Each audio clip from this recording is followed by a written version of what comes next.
We cannot see Jasenka yet, so I think I'm gonna ask Ayder the first question. Is there a gap between civil society and citizens? And if so, what is that and what to do about that? Now we can see Jasenka, but let's get started. There is such a gap indeed. In my project, we work with civil society for quite a while. We can see that trust in civil society is pretty high among the citizens, but at the same time there is a gap between how people get engaged in civil society organizations and what they do, how they communicate, get engaged in what civil society organizations do. Well, that gap might be quite significant. I would say that trust in civil society organizations is 34%, but the actual engagement in what they do is 1 to 2%. So it is safe to say that there is a gap, and the reason is that there is lack of communication from either side, from the community and from civil society organizations.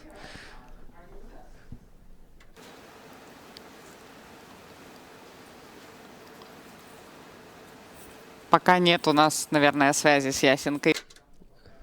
I don't think she can hear us, so let's continue. Could you tell us how does Ukrainian NGOs communicate and how come they sometimes fail to communicate strategically? What do you think? Ukrainian organizations communicate very primitively. I can give you a few examples. Sometimes they make posts on Facebook or elsewhere in the social media, no matter where their target audiences are and how they communicated with them previously. They simply make a post on Facebook, put it there, waiting for a response, like many people will join us, rally with us, and will take part in what we do. But it doesn't work like that. If you reach out to the organizations, you need to see who's supporting you, what's your target audience. You need to try and build rapport with that audience. It can be a joint product, for example. It should be something that is needed by that community. CSOs often say we know the needs of the target audiences without asking them. And I guess that's the big mistake. That's a big problem in communication done by the CSOs with their audiences. But what's the problem behind it? Like they feel they're out of the picture or they do not have good communicators? Well, on the one hand, we have underfunded CSOs, and very often they cannot afford a communicator doing that professionally. On the other hand, there is lack of understanding of the fact that your organization over the last few years has become a service office of a kind. It can be a professional services, advice, whatever. And it was 5 years ago that you last checked with your target audience. Well, people say that's easier for them, that's the way they always did it. Yeah, that's true, but it doesn't work. So, you want for them to do differently?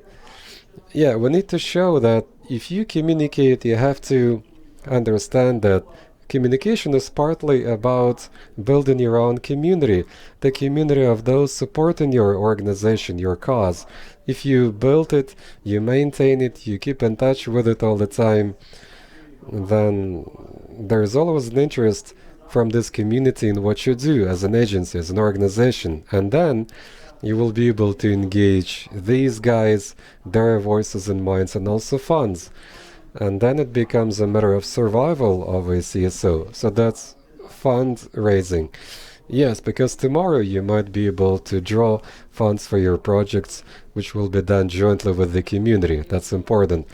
Okay, let's try and see if Jasenka can hear us. We can hear you now perfectly. Okay. And we would like to ask you, what are your main conclusions of today's forum, and what is your view on the main challenges for civil society and non-governmental organizations?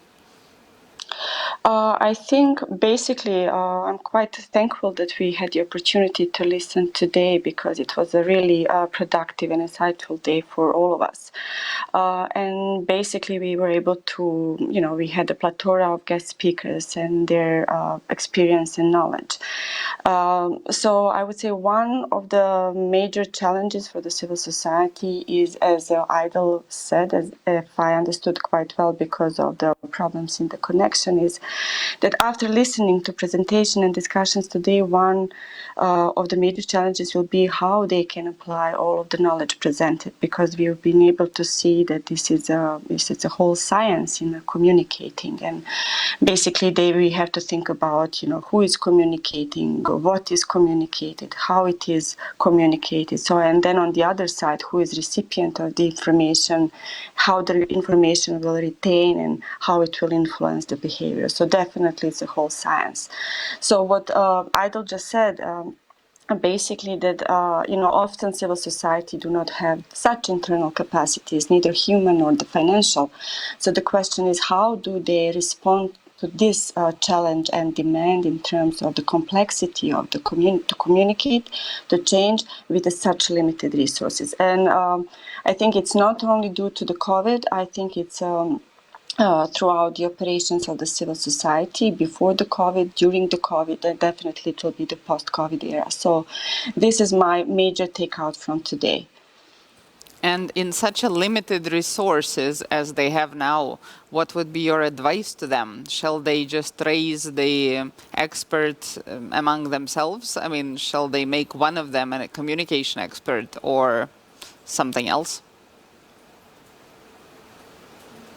But from my experience working with the civil society, when you develop capacities of one person, even if it is a shared resources, then they don't have the capacity to keep such persons. So you invest a lot in developing of the individual capacity, and then this person leaves to the consultancy job where she will be offered better paid positions. So it could be one solution, but then they have to think how they will keep and motivate this person to stay with the civil society organization.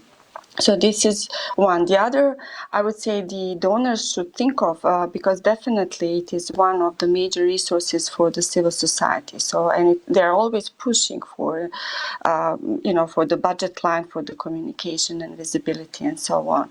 Then perhaps this budget line or provisions by the donor community could or should be considered to be increased in the future. So once you have a person who is capacitated to provide such services, that this person is also paid properly for this expertise. So this can be one of the challenges and maybe solution. And you, what would you advise to them in these limited resources? Я б порадив громадським. I would say this. The resources are limited in CSOs, and unfortunately they won't be able to keep professionals with them for a long time, say communication professionals. I think they should try and look into the new technologies, because they allow to at least monitor the feedback, and they allow to use personal tools for communication, not necessarily Facebook. At the expense of a donor funds, you can develop a mobile app or something else which will aid you in your communications. And indeed, communication should become not only a part of a job done by a professional in a CSO, but it should become a part of the things done by everybody in a CSO. If you're the man in charge, you have to do communication. If you're a program manager, you have to be communicating. Communication should not become a sacred knowledge that belongs to one person who can do it professionally. It should partly become something that can be done by everybody good enough in order to keep in touch with the target audiences. I guess that's the way for them to do it. So on the one hand, you use the existing tools and assets, and you can do this at your own expense or at the donor's expense, and communication will be done more easily. And everybody in the organization should try and do this at every level where they are. Have you seen a good example of NGO or civil society organization which was communicating during COVID and was very effective in this communication? Or probably you can give the example of tremendous gap of where you would expect there should be a role of the organizations of civil society, and you would be expecting it, but it never happened for some reason during COVID in relation to COVID per se. Who will go first? Should I? Yes, please. Please. Yes. Okay. Yes. Yeah. I've seen many organizations who were successful, especially at the beginning in March and first few months of the heavy lockdown, at least in the region that I'm coming from. And what they were doing, they were providing volunteering services to the elderly people because they weren't able to go outside of their homes, and then they would help them, bring them food and so on. That was one. The other whole group of the organizations are media related, and they were trying to fight any false news and fake news about the vaccination, about the COVID, different theories that are behind the scenes. So and they were reaching out especially to the youth or the professionals through the social media. So they had a very wide reach out. So for me, those are two examples that I found very successful and useful during this period. У нас справа в тому, що ми працюємо більше. We mostly work with agencies that do advocacy, and they monitor what the government are doing. COVID has done a lot of damage to that sector of CSOs. Those are not service agencies. They are not charity foundations. So many organizations have been able to find their way in this, making their communication more efficient at that time. But regional Ukrainian agencies in many cases failed to do it. For a few months, when we had this lockdown in effect, they suspended their operations, and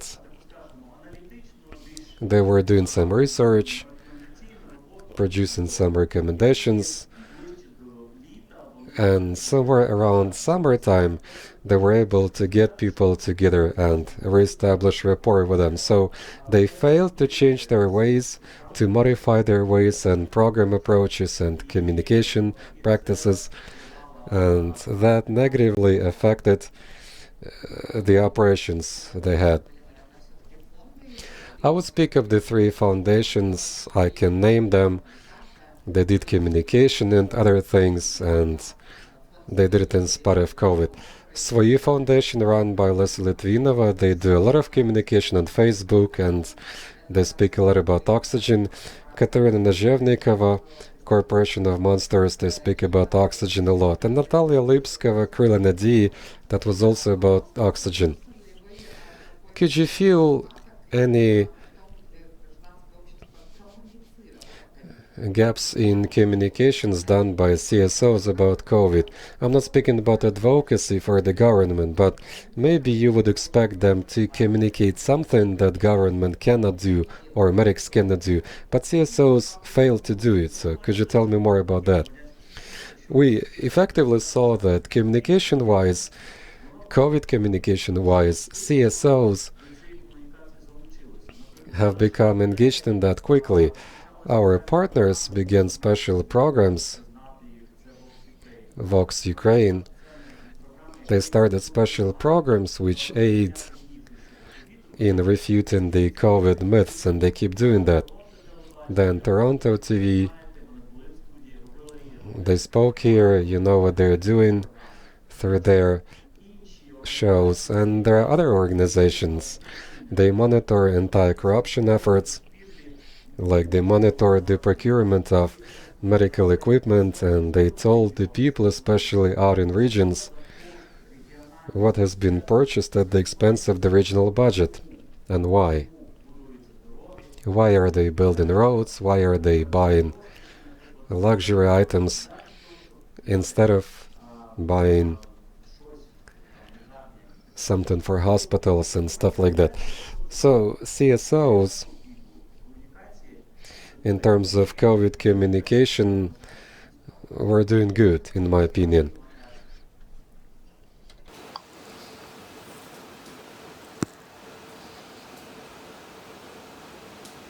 Do you hear us now? Can you hear us? Yes, I can hear you. What's your view on the civil society as a communicator during COVID? Not as a per se as actions, but as a communicator. Were they good in communicating COVID? Honestly, for me, because it was difficult to follow Ukrainian civil society organization and how they communicated because of the language barriers. But I think that our project has supported many of the organization, helping them to be visible and communicate more. We try to amplify their ways of the communication in terms of the COVID and what they are doing in that respect. In the region I'm coming from, I didn't see this a lot on the social media. Maybe I was not following the right ones. So honestly, I cannot give you objective opinion about how successful they were in terms of not the action, but the communicating about the COVID and reaching out to the citizens. And maybe one thing could be because a lot of them have suffered to survive. And they were thinking about how do they implement projects they have, or how do they fundraise for the new project, or how they should deal with the issues that they are usually dealing with, regardless of the COVID, because all of these issues are still important, but they are maybe left aside because of these burning issues that we were dealing with during the past year, and hopefully not for the long term in this year. So I don't know if this is a helpful feedback, but this is my impression. And if we would say that COVID is an opportunity, what do you think it gave to civil society organization? What was the opportunity for them from COVID, if there was any? But this is this could have definitely this could have been an opportunity for many of them, because suddenly general public is so much aware that the COVID exists. So regardless what they believe or not, but the COVID is there.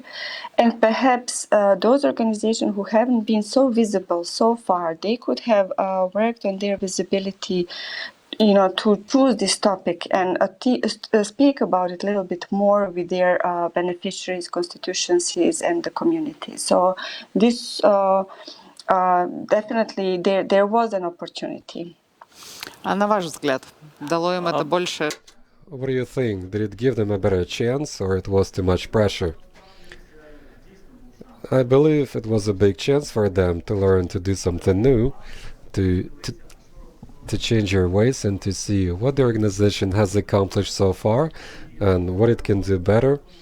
So I think for CSOs, it was a challenge, and on the other hand, it was a way, it was some kind of purging for them, and that purging will allow them to reach new heights as CSOs in what they do. Participation in this panel, and I guess that this is the last thing in this particular day of SHKALA. So thank you very much, and I think it was a good, successful day for all, and it was a long day full of interesting content, and I hope that listeners really enjoyed it. So thank you very much indeed, and at this moment we stop. Thank you. Thank Дякую. you.